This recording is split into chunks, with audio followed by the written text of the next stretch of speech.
பெரிய பழத்தோட்டம் ஒன்று வச்சுருந்தது. அந்த பழத்தோட்டத்தில் இருந்து வர பழங்களை எடுத்து தான் ஃப்ரிட்ஜில் வச்சு நல்ல ஃப்ரூட் சாலட் போட்டு தான் குழந்தைங்களுக்கும் வியாபாரத்துக்கும் உபயோகிச்சுது. டெய்லிக்கும் காலையில் தான் தோட்டத்தில் இருக்க பழங்களை எடுத்துகிட்டு வரும் அனு. அதை நல்லா கழுவி கொடுக்கும் அனுவோட குழந்தைங்க. அதை எல்லாரும் சேர்ந்து நல்லா அழகாக கட் பண்ணி ஒரு கிண்ணத்தில் வச்சு அழகாக விற்றுட்டு இருந்தாங்க.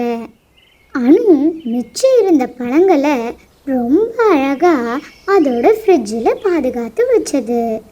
குழந்தைங்களா, அம்மா பேலன்ஸ் பழத்தை எல்லாத்தையும் ஃப்ரிட்ஜில் வச்சுட்டேன். இனிமே அது கெட்டு போகாது, சரியா? நம்ம அப்புறமா அதை சாப்பிடலாம். நான் போய் இதெல்லாம் விற்றுட்டு வரேன் அப்படின்னு சொல்லிட்டு அங்கேருந்து கிளம்பிச்சு அனு. அனுவோட கடையில் எல்லா பறவைகளும் எல்லா ஃப்ரூட்ஸையும் வாங்கி நல்லா சாப்பிட்டாங்க. அனு கடைக்கு பக்கத்தில் காகினியை கூட கடை போட்டிருந்தது. ஆனால் ஏன்னு தெரியல, காகினியோட பழங்களுக்கு யாருமே வரதில்லை. காக்கு காக்கு, ஏன் நம்ம கடைக்கு மட்டும் ஆட்களே வர மாட்டேன்றாங்க? ஏன்னா நீ அழுகி போன பழங்களை கொடுக்குற, அதனால தான். காக்கு காக்கு, நான் என்ன பண்ணுவேன்?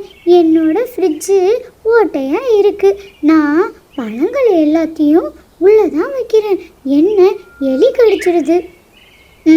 நம்ம கடையில் சாப்பிட்டுட்டு எல்லாம் வாந்தி பேதின்னு வந்தால் எப்படி திரும்ப நம்ம கடைக்கு வருவாங்க?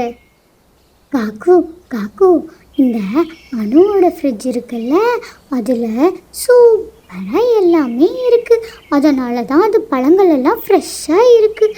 நான் வேணா நம்ம பழங்களை கொண்டு போய் அங்கே வச்சிடட்டா அப்படின்னு கேட்டது காகினி. அடடே, சூப்பர் காகினி, நல்ல ஐடியா. நமக்கு கரண்ட்டு பில்லு கூட மிச்சமாகும். இந்த வெயில் காலத்தில் என்னம்மா வருது தெரியுமா கரண்ட்டு பில்லு? ரொம்ப நல்ல ஐடியா, உடனே போய் கேளு அப்படின்னு சொன்னது காக்கு. அதனால் தான் பழங்களோட அனு வீட்டுக்கு கிளம்பிச்சு காகினி. ஹலோ, ஹவ் ஆர் யூ அனு? வாங்க வாங்க காகினி, நல்லா இருக்கேன். என்ன விஷயம், பழங்களோடு வந்திருக்கீங்க? இல்லை அனு, என்னோட வீட்டில் ஃப்ரிட்ஜு ரிப்பராக இருக்குது. நானும் உன்ன மாதிரி தானே வியாபாரம் பண்ணுறேன். வியாபாரம் சரியாக போகாமல் ரொம்ப கஷ்டமாக இருக்குது. அதனால தான் உன்கிட்ட உதவி கேட்கலான்னு வந்தேன். இந்த பழத்தை மட்டும் உன்னோட ஃப்ரிட்ஜில் வச்சுக்கிறேனே, டெய்லிக்கும் வந்து எடுத்துக்கிறேனே அப்படின்னு சொல்லிச்சு காகினி. அனுவும் பாவம் பார்த்து சரின்னு சொல்லிச்சு. காகினி அனுவோட ஃப்ரிட்ஜில் எல்லா பழங்களையும் வச்சுது. ரொம்ப சந்தோஷமாக காகினி தான் வீட்டுக்கு கிளம்புச்சு. அடுத்த நாள் திரும்ப காகினி அனு வீட்டுக்கு வந்தது. ஃப்ரிட்ஜை ஓப்பன் பண்ணால் நிறைய பழங்கள் இருந்தது. அதில் அனுவோட பழங்களும் இருந்தது. இதை பார்த்த காகினி தான் மனசுக்குள்ளே இப்படி நினச்சிக்கிச்சு, நிறைய பழங்கள்னா நிறைய காசு, அனுவோட பழத்தையும் சேர்த்து எடுத்துகிட்டு போயிடலாம் அப்படின்னு நினச்சிக்கிட்டு காகினி அனுவோட பழத்தையும் சேர்த்து எடுத்துகிட்டு போயிடுச்சு.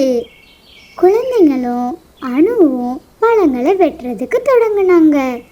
என்ன அம்மா, நமக்கு இன்னைக்கு ஆப்பிள் ரொம்ப கம்மியாக இருக்குது. ஆமாம், என்னன்னு தெரியல. சரி இருக்கட்டும் அப்படின்னு சொல்லிட்டு திரும்ப அனு போய் அதோட தோட்டத்தில் கொஞ்சம் ஆப்பிள் பழங்களை பறிச்சுட்டு வந்து கட் பண்ணி வச்சுக்கிச்சு. அடுத்த நாளும் ஆச்சு. திரும்பவும் அனு கிட்ட சொல்லிட்டு காகினி வழக்கம் போல அனுவோட பழத்தையும் சேர்த்து கொஞ்சம் எடுத்துட்டு போச்சு. அம்மா, என்னம்மா இன்னைக்கு ஆரஞ்சு கொஞ்சம் கம்மியாக இருக்கு? ஆமாம் அம்மா, கிவி கூட கொஞ்சம் கம்மியாக தான் இருக்குது. சரி குழந்தைங்களா, பரவாயில்ல, நான் போய் தோட்டத்தில் எடுத்துகிட்டு வரேன் அப்படின்னு இன்றைக்கும் அனு போய் அதோட தோட்டத்தில் பழங்களை எடுத்துகிட்டு வந்தது. ஒரு வழியாக இன்றைக்கும் வியாபாரம் நல்லபடியாக முடிஞ்சது. அன்னைக்கு ராத்திரி மிச்சம் இருந்த பழங்களை ஃப்ரிட்ஜில் வைக்கும்போது தொடும்போதே ஷாக்கை அடிச்சது.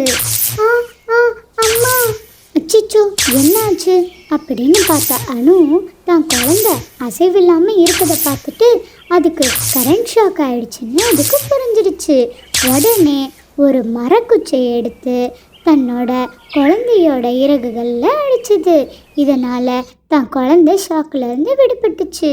அச்சச்சோ என் குழந்தையே பத்திரமா இருமா, நான் உன்னை ஹாஸ்பிட்டலுக்கு கூட்டிகிட்டு போகிறேன். இந்த ஃப்ரிட்ஜில் ஏதோ ரிப்பேர் ஆகிடுச்சின்னு நினைக்கிறேன், அதனால தான் இப்படி இருக்குது. நான் மெக்கானிக்கையும் கூட்டிகிட்டு வரேன் அப்படின்னு சொல்லிட்டு உள்ளுக்குள்ளே போய் காசு எடுக்க போச்சு அனு. இந்த கேப்பில் வீட்டுக்கு வந்தது காகினி. ஃப்ரிட்ஜை தொட்டோன்னு ஷாக்கு அடித்தது. கத்துச்சு காகினி. இந்த சத்தத்தை கேட்டு அனு வேகமாக வந்து அதே மரக்குச்சியை எடுத்து காயினியும் காப்பாத்துச்சு. காயினி சொல்லிச்சு, அனு என்னை மன்னிச்சிரு, நான் தான் தெரியாமல் திருடிட்டேன், என்னை மன்னிச்சிரு. என்ன நீங்கள் திருடுனீங்களா? நீங்கள் திருடுனீங்கன்ற விஷயமே எனக்கு தெரியாது, பழம் காணாமல் போச்சுன்னு தான் தெரியும். ஐயோ, நீ ஃப்ரிட்ஜில் வச்ச ஷாக்கு எனக்கு வச்ச வலைன்னு நினச்சி நானாக தான் உளறிட்டேனா? பாவம் பார்த்து உங்களுக்கு உதவி பண்ணது ஏன் தப்பு தான், இப்போவே இங்கேருந்து போங்க அப்படின்னு கோவமாக சொல்லிச்சு அனு. காகினியும் அங்கேருந்து வேகமாக தப்பிச்சோம் பொழைச்சோன்னு பறந்து போச்சு.